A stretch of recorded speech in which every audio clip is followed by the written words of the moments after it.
Ev, you've written several books on manipulation. One first called Man the Manipulator, and then a second book which I'm familiar with called Freedom to Be, in which you've talked about manipulation. Could you give us a definition of manipulation and tell us why it occurs? I guess I define manipulation as an attempt to use another person or to control another person, and that I think it probably historically stems from the work of Alfred Adler, who said that perhaps sex is not the important dimension in human relationships, but power. So therefore, based on the assumption that power is the fundamental problem in human relationships, then what we do is we try to manipulate other people. And the word manipulate comes from the word manas, or hands, and so we try to shape and affect the responses of another person to us, and that's where its origin is. So all interpersonal relationships are manipulation in terms of power? Yeah. The way I would define it is that from my work with Pearls says that all relationships of power have two fundamental dimensions, the top dog dimension and the underdog dimension, and these are considered to be universal. And so there are certain ploys that we use as top dogs, and there are certain ploys that we use as underdogs, and most interpersonal relationships sort of fall into these two categories, and whichever role you're playing with the other person. How do you define power? Well, again, that may be circular. Power is the process of controlling another person because of our, I suppose, our need to win or to be in control of the situation. Those were the opening minutes of my conversation with Dr. Everett Shostrom, a clinical psychologist and director of the Institute of Actualizing Therapy in Santa Ana, California.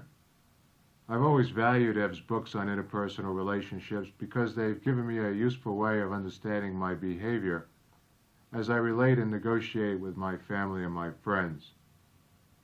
Much of Ev's work is centered on helping people move from being phony and using manipulation in their relationships to being more honest in their feelings toward each other, which he calls actualizing behavior, in which a person moves from being deceptive to being genuine, from living a narrow existence to a zeal and an interest in others, and from being controlled by others or controlling others to being more spontaneous and creative as a way of maximizing their potential. I see these feelings as a key element in gaining leverage in negotiating. The more aware we are and in touch with our feelings, the more likely we can communicate these feelings to other people, to let them know where we are in our relationship with them. We can also acquire leverage by being able to accurately perceive the feelings of the other person. The greater our ability to be empathetic and to identify the feelings beneath the words, the greater the chance of knowing where the other person is coming from, how he or she really feels about a particular issue or position. 4 questions were covered in my interview with Dr. Shostrom. First, what types of styles are used in manipulation? Second, how can we be more actualizing or genuine as an alternative to manipulation? Third, how can we recognize the dynamics of interpersonal negotiations? What clues can we look for which indicate whether we are being manipulated and when people are being open and honest with us? And fourth, how can we confront and deal with people who manipulate? And how can we deal with our own manipulation? Ev indicated that power is the fundamental problem in our interpersonal relationships, and that power, our need to make another person do what we want, feel what we want, and think what we want, is a major cause of manipulation. As a framework for understanding interpersonal dynamics, Ev also indicated that manipulators follow one of 2 patterns. First, we can adopt the pattern of being a top dog to control people, or we can use the underdog pattern, whereby feigning helplessness, we hook another person to make our decisions or to do our work. Along with each of these patterns, Ev has identified 4 different styles of manipulation, 2 of which are used by top dogs, and 2 of which are used by underdogs. The two top dog styles are first blaming and attacking, and second striving and achieving. The two underdog styles are first pleasing and placating, and second withdrawing and avoiding. These styles are in a sense strategies for negotiating with other people when we manipulate. Dr. Shostrom describes these styles of manipulation for us and then contrasts them with actualizing styles by which we negotiate through the genuine expression of anger, love, strength, and weakness. Ev, how do men try to manipulate others? Are there different approaches or styles to manipulation? Yes. In other words, if we start from the assumption of the top dog and the underdog, there are two basic top dog positions and two basic underdog positions. The first top dog position is what I call the blaming and attacking position. That is, one of the ways in which we can control other people or relate to them is to go on the offensive and blame and attack other people. Essentially, manipulation is a relating to another person without the use of feelings. And so when one blames and attacks or one criticizes another person, one is basically not becoming angry, which I would consider an actualizing position, but rather simply blames and attacks very critically, very intellectually, but never losing your cool. The opposite of that is what I call the pleasing and placating position. And the pleasing and placating position is usually the opposite of that. It's based on, again, the emotion of loving, but again, it's a distortion of loving in the sense that we are afraid to love, and so what we do then is to please and placate instead. The best example is the waiter who obviously pleases and placates to get a tip, so that there's always a payoff or gain from the position of pleasing and placating, and from many of the other positions. The gain from blaming and attacking, of course, is to control the situation without allowing the other person to be on top. So that the blaming and attacking and pleasing and placating positions are opposites in a sense, and we often suggest that in order to become fully rounded, we have to, if you're going to be a good manipulator, you have to be both. You have to swing back and forth between blaming and attacking and pleasing and placating. The third top dog, or the second top dog position, or the third position in general manipulation, is what I call striving and achieving. That is, another way to be the top dog then is always to be one up on someone, always to win by working harder, by striving and achieving. And in our culture, of course, we're rewarded for this because in our culture, the harder you strive and the harder you achieve, the more you're given a lot of laurels. But again, the position is a dangerous one again, because you can only strive and achieve so far, otherwise you become a candidate for a heart attack. Then the opposite of that is what I call the withdrawing and avoiding position. That is, instead of blaming or striving and achieving, what we do is the reverse and simply withdraw into ourselves, do not talk, become schizoid in our orientation, and avoid any contact whatsoever. So these four positions then, blaming and attacking and striving and achieving, the top dog positions, and then pleasing and placating and withdrawing and avoiding as the basic underdog positions. All right, Ev, I'd like to ask you if there are any other alternatives to these styles of manipulation. In your book, you talked about actualizing behavior as an alternative. What is actualizing, and does that lead to different styles of dealing with people? Yeah, in other words, actualizing by definition is learning to be actual or learning to be real, as opposed to being phony or learning to manipulate others by controlling or manipulating. And so the alternative then to blaming and attacking is being genuinely angry. That is, not being more than less or nor less than what you feel inside, but anger is a bodily sensation in effect. And so when we are genuinely angry rather than blaming and attacking, we are angry to the degree to which our anger exists in our body. So if we're mildly irritated or annoyed, we express that, or if we're angry or rageful, we express that. But the idea being that that's a genuine letting go of your control. And everyone has to do this. I think everyone needs to have hostilectomies from time to time as an alternative to blaming and attacking. The alternative to pleasing and placating is being genuinely loving. That is, pleasing and placating is again, phony in a sense that one is not real and one is controlled, not feeling, whereas to love means to be tender and to be warm and to experience your love and tenderness. And then again, in our culture, we're taught not to do this, especially as salesmen. We shouldn't genuinely feel love and tenderness. We should instead maybe be kind as another alternative to pleasing and placating, but never genuinely letting go of our feelings. And so it takes a lot of training to genuinely feel caring or tenderness. And the criterion for this, of course, is whether you feel something from another person. And this is an important aspect of one's own development. The alternative to striving and achieving, of course, is being genuinely strong and adequate in our culture. And again, there are many forces which keep us from doing this, because we've been taught pride cometh before a fall, and don't think too highly of yourself. And so we often play kind of a phony attitude which plays as if we are not as strong as we really ought to be or really feel. And so the genuine ability to feel a sense of self-worth, a sense of strength or capability is the actualizing alternative to striving and achieving. And then finally, the alternative to withdrawing and avoiding is genuinely feeling your weakness. That is, again, in our culture, we're taught not to let other people, which we assume are enemy-like. Oftentimes we have this orientation that people are like enemies. Instead, of withdrawing and avoiding, which is a loss of contact completely, what we can do if we actualize is to learn to hurt or to feel our own vulnerability, and to cry, if you will, and to feel this sense of being in touch with your own unsureness, your own feeling of helplessness is a very important actualizing behavior in my judgment. In other words, we really need to experience within ourselves our own limitations, and this is another way of actualizing.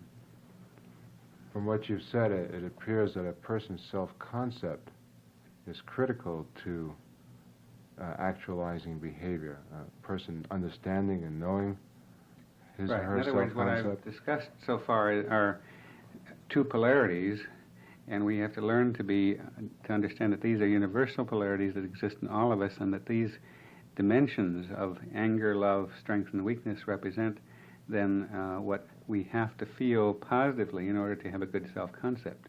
So a good self-concept is critical to self-actualizing.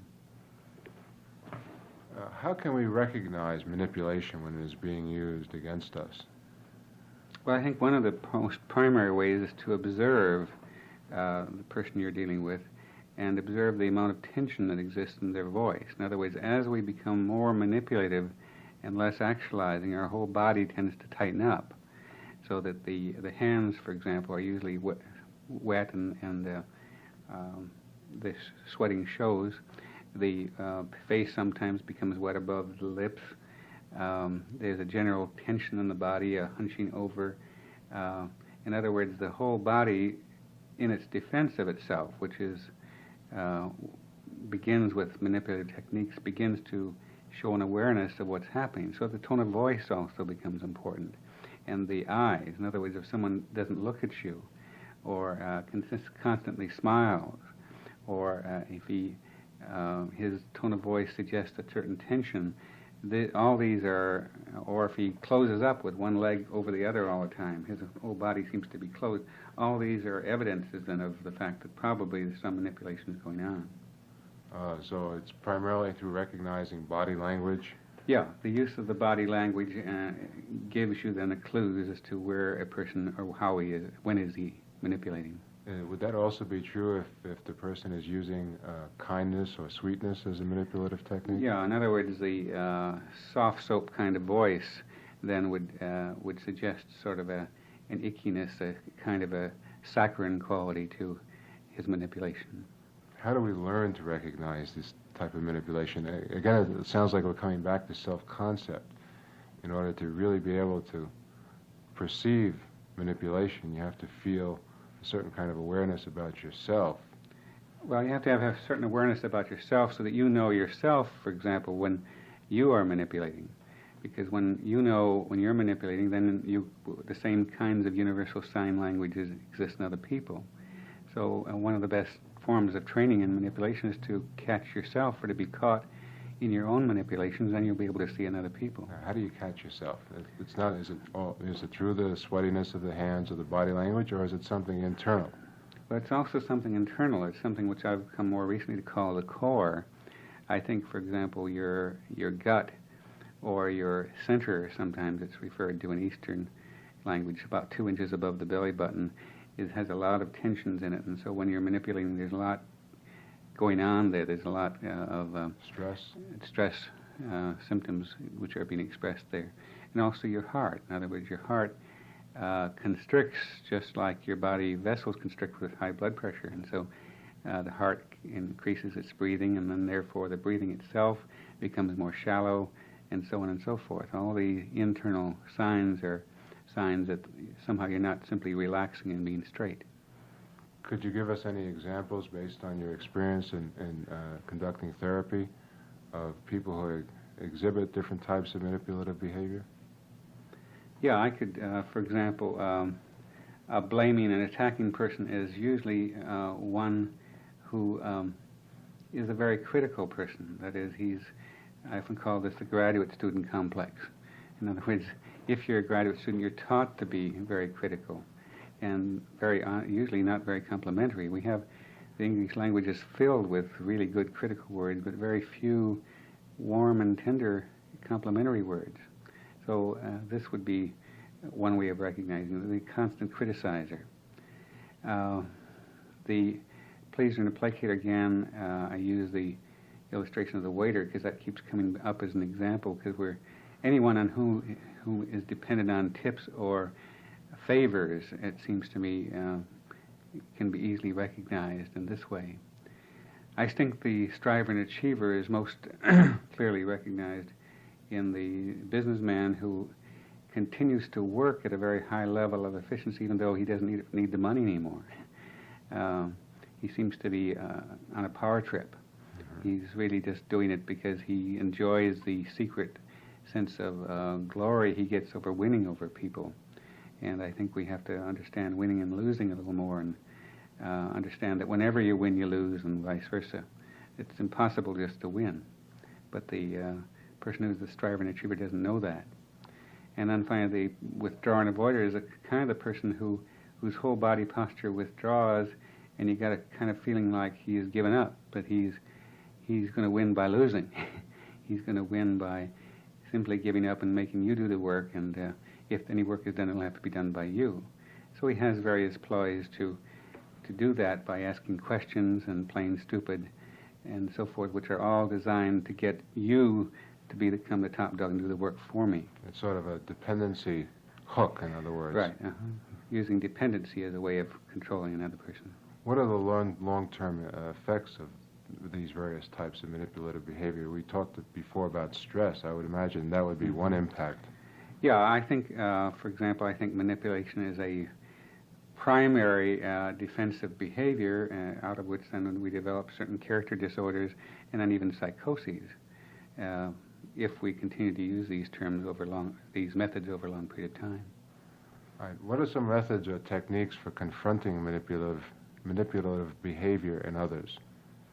Well, one of the ways, of course, I think was written in a book called The Functions of an Executive many years ago. I think in 1929 originally it was published. The Functions of Chester Bernard. Yeah. And his whole theory was that we need to confront people on a personal and individual level, never in front of other people. And then begin with one's own fear in this regard. In other words, it's frightening to confront anyone with behavior of their own, and so you begin by your own fear. You say that I'm frightened now of telling you about this, but I also have reached the point where we've got to face it. And then you criticize the other person, but you criticize him with your own fear at the same time being expressed, so that he recognizes your own humanness. And in doing this, almost always, when you ask them, do you mind then if I share with you something negative, the answer will be always yes, that the person wants to know about himself. And from there on, then it becomes easier to get into the real problem. which is the talking about the particular manipulation you think this person is using. Let me try and go into that a little bit further, because when we're talking about negotiations, sometimes anger and intimidation are often a technique employed by negotiators to coerce or manipulate others into adopting a position. How do you effectively deal with somebody who is using anger or is trying to intimidate you? I think the best way is simply to tell them that you see them using this thing, that they have a one-armed approach, so to speak, which is only the burst of power that comes from their hitting at another person, that they don't have a repertoire. And then you just tell them that, and that usually leads them to admit that that's the case. Dr. Shostrom, based on your experience in therapy, can you give us some examples of how people try to manipulate each other, and what are some effective ways of confronting that manipulative behavior? Yeah, I think I want to answer that sort of indirectly. I think probably the biggest error most of us make is that we talk too much. I think the first thing we have to learn to do is listen, and most of us don't listen very carefully. In fact, we don't hear or listen, and I use the word listening as an attentive kind of hearing. You can hear someone without listening. So listening requires attention. And first of all, then, what I do in therapy, of course, is simply listen for the patterns of their various manipulative patterns that I look for, that I've sort of outlined here. And then when I get enough data, when I can see it 2 or 3 times, then I will say, for example, to someone, are you aware that every time John asks you a question, you tend to please and placate him, but you never really give him any answers, that you tend to avoid facing yourself and him, that you seem to have become a pleaser and a placater in your orientation to John. And then we allow him to talk about whether he's observed this or not, and then often other group members will do the same thing. Another thing I've used a great deal, particularly in negotiations between husbands and wives, is I ask them to get into each other's frames of reference. Oftentimes we have 2 people on the brink of divorce and ready to go to an attorney. And so at that point, it doesn't help very much to even tell them about their patterns, but if we can get them to each get into the other frame of reference, that is, have the wife sit in the husband's seat and become like the husband, and the husband to get in the wife's seat and become like the wife, and see if they can begin to hear each other in the voice of the other person. This is often a very helpful ice-breaking kind of thing. How do we do that in outside the therapy? Are there ways in which we can develop empathy with the other person's position? Yeah, in other words, in labor negotiations or whatever kind of negotiations between businessmen, it seems to me that if there's a central issue involved, what the one person will be required to do then is to talk about that issue, not from his own frame of reference, but rather from the frame of reference of the other person, and not be allowed to go further until every time he has been able to repeat to the satisfaction of the other person what the other person has said. And this sometimes takes a long time to do because they're not used to that. But it becomes a very effective way of getting 2 people to listen and hear what's being said to them by the other person. Are there any characteristics that come to mind of effective listeners, or characteristics of people who are able to be empathetic, or are able to get into somebody else's frame of reference? Well, there's been a lot of research on this about whether listeners are really born or made, and I think to some extent both are true. I think some people naturally are able to relax their own frame of reference and get into another person's position more easily, but I think also it can be trained. That is, I think simply by doing what I've been saying here and describing the way of doing it becomes a very important way. I often think of a relationship as existing between 2 people like a river, and the words that the other person is using is like the ripples on top of the river, but that what is really significant is not the words, but rather the undercurrent or the feelings beneath the words. And so just simply telling them the two participants that were interested in the undercurrent of feeling and not the words, and helping them to listen to each other in terms of the fundamental feelings involved, that becomes a very important technique. Yeah, well, it's the feelings which people are often afraid to confront. Right. But using my same polarities, that is strength, weakness, anger, and love, as being universal, and I have research by Leary and Barron, McKinney, and others who have shown that these are universal polarities, and I teach at the United States International University, where we have students from all over the world, and none of them have denied that these are fundamental. So that by focusing on the feelings of these polarities, we pretty well cover the gamut. Some examples of negotiations that occur to me are the type that would go on continuously between a parent and a child, or between a husband and a wife, or between lovers. Can you give us some types of examples of conflicts, typical types of conflicts that occur, and how to deal constructively with these conflicts without being manipulative? Okay, I guess I'd take a husband and wife who I've been working with recently and that come to mind. The husband's typical manipulation or defense mechanism is that he's busy and he's got a lot of work to do, and therefore the wife shouldn't interfere with him since he's top dog of the business, and therefore he has a right to have a little free time when he gets home. And so therefore he really doesn't know that life is a process of reversing roles continuously. He just hangs on to his president's role. He owns a printing company, and he talks at home like he does at work. And the point is, these are two different situations. At work, he's with what I call peripheral relationships, people whom he pays to do work for him. With his wife, he's in an equalitarian relationship, and therefore she doesn't and will not be treated like a subordinate, but rather wants to be treated like an equal. And so she uses the kind of the whining technique, and uses the fact that her children occupy most of her time, and therefore when he comes home, she wants him to give attention to them, when of course he's been working all day and very tired and doesn't have the energy even to attend to the children like she said he should. So that I have recommended, first of all, that they have what I call a time alone period, that is maybe 10 or 15 minutes when he first comes home, where she has a drink ready waiting for him, and that they don't talk about business or supervisory jobs that each of them have to do, but rather get reacquainted, because I think everyone has to get reacquainted every day. I think no one knows another person that well, and so that reacquaintance period of 10 or 15 minutes a day becomes a very important thing. And then after the children have gone to bed and they've had some time to be together and get reacquainted, then they can get into some of the issues that may be of importance.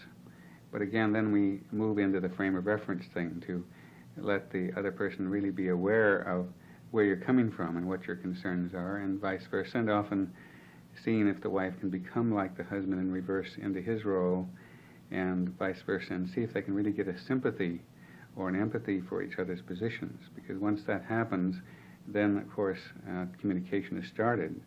Communication could be defined as a relationship of empathy where each one understands the other person. I think the same thing is true with children. I think it's very hard for us as parents to get into the frame of reference of children. We're big people and they're little people, and they even see the world differently. If you sit on the floor, for example, look at the room from the perspective of a child, it looks one hell of a lot bigger than it does from the position of a chair or standing of an adult. And so I found the use of contracts being very important with children. That is, you set up a contract for the child to do a certain number of chores, which you agree is reasonable, and then if he doesn't do that, then he is given some sort of penalty that he will not be able to go to the movies this weekend, or something reasonable. Not something unreasonable, but something which seems reasonable to the child, and you work that out. So by the use of the term contract, why this becomes a method then whereby you two have a sense of equality in working out a relationship together. Do parents train their children to be manipulators? I think as children we learn to become manipulated very early, primarily by example. and that I think, as Maslow says, that we are born actualizing, but then very early in life we learn how to use our weakness by crying. We learn to become angry and blaming and attacking when we're angry. We learn to become strivers and achievers and be good boys or good little girls, or we decide to become schizoid and withdraw and avoid. So that these patterns, again, are learned very, very early. In fact, Freud was right, that by the age of 5 your education's over. And so it becomes imperative then that parents understand this, and that the education that they're giving their child is primarily an emotional education, which happens before the age of 5. What type of recommendations do you give to parents to help them educate or train their children to be non-manipulative? Well, again, primarily by example. When the child learns to become manipulative because he's seen this someplace in his home relationships. And so you can tell, for example, the children to go to church, but if you don't go to church yourself, they will begin to use that manipulatively against you. They're very bright. Most children are very bright in being able to recognize when you say but don't do, for example. So being able to keep your behavior and what you say congruent becomes a very important aspect of living with children. Let's try to take this to a situation, labor management negotiations, or other types of negotiations where there are a lot of external constraints inhibiting the openness of two parties, from two individuals from different parties. Quite often there are organizational constraints which inhibit them from being completely open or trusting with another person. How do you deal effectively in that type of situation? Well, I think one of the ways I would recommend that I've seen done is you openly talk about each of the constraints that each of you have, which you bring to that meeting before you even begin to talk. And most of us aren't aware of the constraints that the other person has. We're only aware of our own constraints. And so therefore we begin to defend our own positions, and then we're in a position of mutual defensiveness where all the manipulations are used to protect one's own position but never seeing the other person's situation. So you have to really be open and direct and expressive of where you are, and when each of you are sensitized to that, then I think there's some position for openness of expression and working out solutions. That can be dangerous too. Is there an inappropriate openness between people? I think you can use openness again as a manipulation as well. That is, if I completely open myself to you to where I'm so defenseless that I have no way of combating you, that becomes a withdrawing and avoidance technique, which again leaves you helpless in the face of the other person. I think you have to, I think a good friendship or good relationships involve a mutual respect of each other's ability to at least state one's own position with some degree of confidence and trust, and not simply imploding or just giving up like a person would do if he were a withdrawer and avoider. One of the problems in typical negotiations is being open with another person and then being zapped by the other party. The openness being used as a weapon by the opposition. Yeah. How do you deal with that? Well, I think you have to set up the ground rules. You have to say that that each of us have to be able to talk about our weaknesses, and yet at the same time not believe that the next 5 minutes will be used to attack me because of those weaknesses. But I think, again, it's a position of mutual respect. Anne Lindbergh has written several things about this. Her last book, I can't remember the name of it now, but essentially the position she is saying is that all of us have very weak and vulnerable positions, and we can be used if we expose those. But if we agree to that there will be a mutual exposure, and one of the ways to do that is to expose a little bit on one side and then expose a little more on the other side and make it a mutual exposition rather than a completely exposure on one side only. That's one of the ways of avoiding that, to make it become a real manipulation on one person's part. Some of your research has dealt with synergy.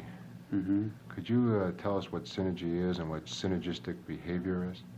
Synergy is originally developed by Ruth Benedict and then advocated by Maslow, and it's become a very important part of my work with polarities. That is, synergy is the ability to bring together two apparently oppositional viewpoints. And so again, I'll use my polarities as an example. In other words, anger and love are two synergistic terms. If you are able to feel your anger adequately, you will automatically, in sort of a figure-8 fashion, move down into the area of love and feel warmth and tenderness. It's axiomatic that that's true. So that anger and love work together and are oppositional but also complementary.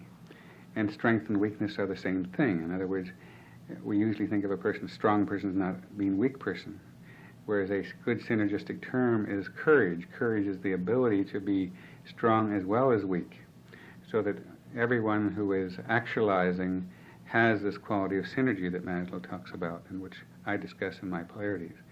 Courage is the ability to bring together strength and weakness into being a fully actualizing person. How do we develop this synergistic capacity? It's a process. That is, all of us are processes where none of us are ends.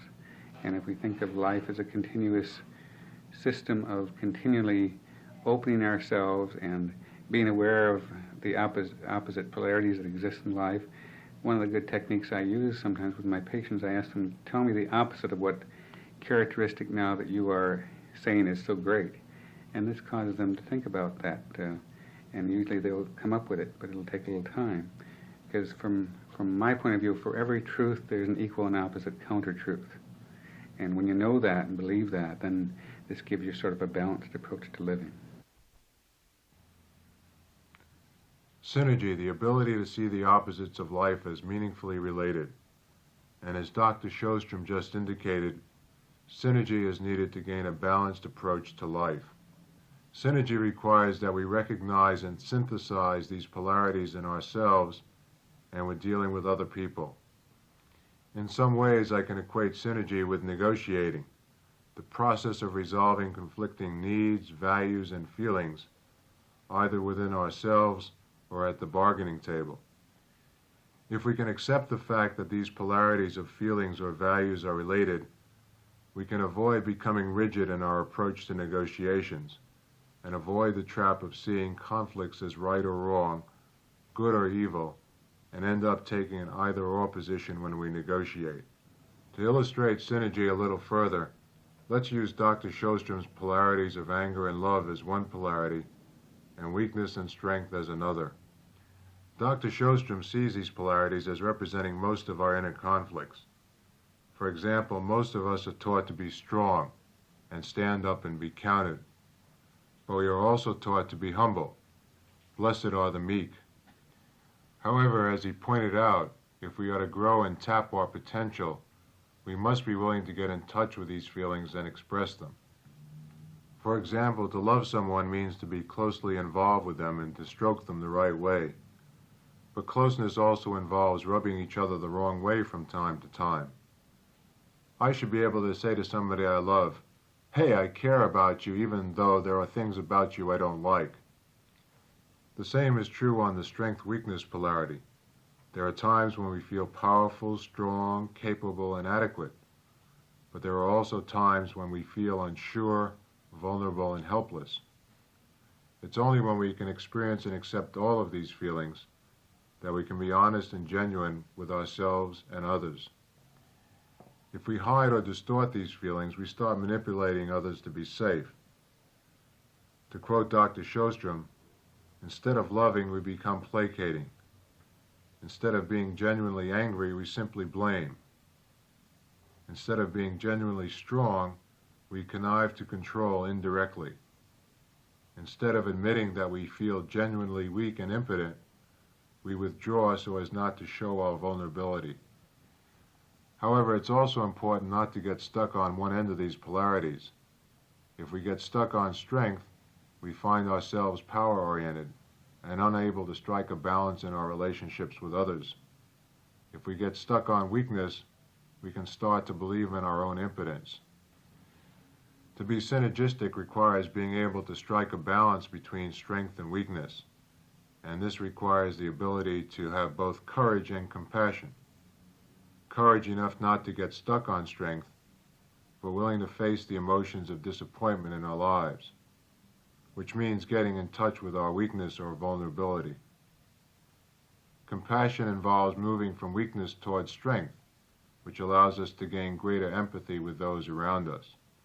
If we get stuck on love, there is the possibility of using love too as manipulation. Dr. Shostrom's example of the waiter, I think, is a good one. If we get stuck on anger, we lose our ability to be tolerant and wind up controlling through intimidation.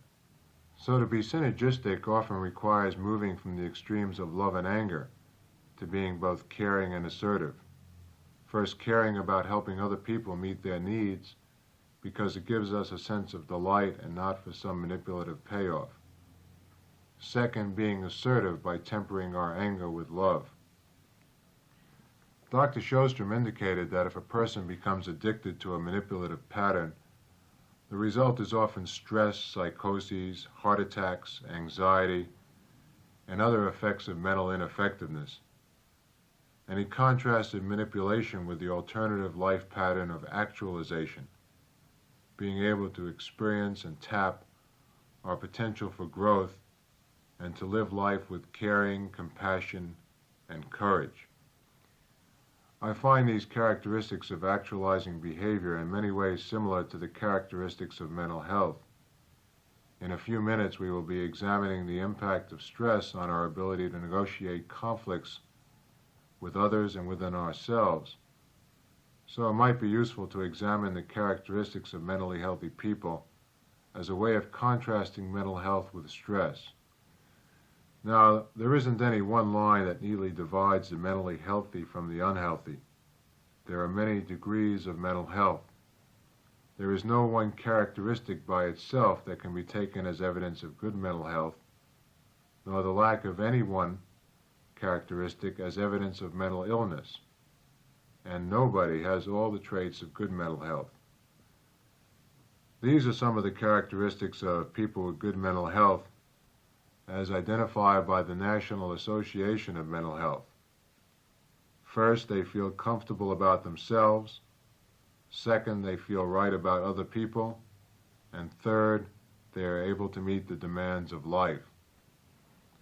Let me go into each one of those characteristics a little bit further. First, mentally healthy people feel comfortable about themselves. Part of feeling comfortable about ourselves is neither overestimating nor underestimating our abilities. Mentally healthy people have a reasonably accurate picture of themselves, and they generally like what they see. Now, that doesn't mean being complacent, but it does mean knowing that you can't be anybody else, and that to grow requires being tolerant and accepting one's own true nature. Feeling comfortable about themselves gives mentally healthy people a better foundation for dealing with their own shortcomings. And when disappointments hit their lives, they can take them in stride and look for alternative solutions. And part of this ability to look for alternative solutions, I think, is having a wide variety of interests which provide sources of gratification, so that if one joy in life is lost, there are others to turn to. A second characteristic of mentally healthy people is that they feel right about other people. They are able to observe another person's needs and feelings and respond to that person with caring and tenderness. They have personal relationships that are satisfying and lasting. They respect the many differences they find in people. And they don't push people around, nor do they allow themselves to be pushed around. The third characteristic of mentally healthy people is that they are able to meet the demands of life. They shape their environment whenever they can, but they also know that there are some things that they cannot shape, and they learn how to adapt under those types of situations. They plan ahead, but they don't fear the future. They know what they want from life. They operate from a realistic life agenda. They know what their goals are for their lives, their families, and their work, and they care about their physical, mental, and spiritual development.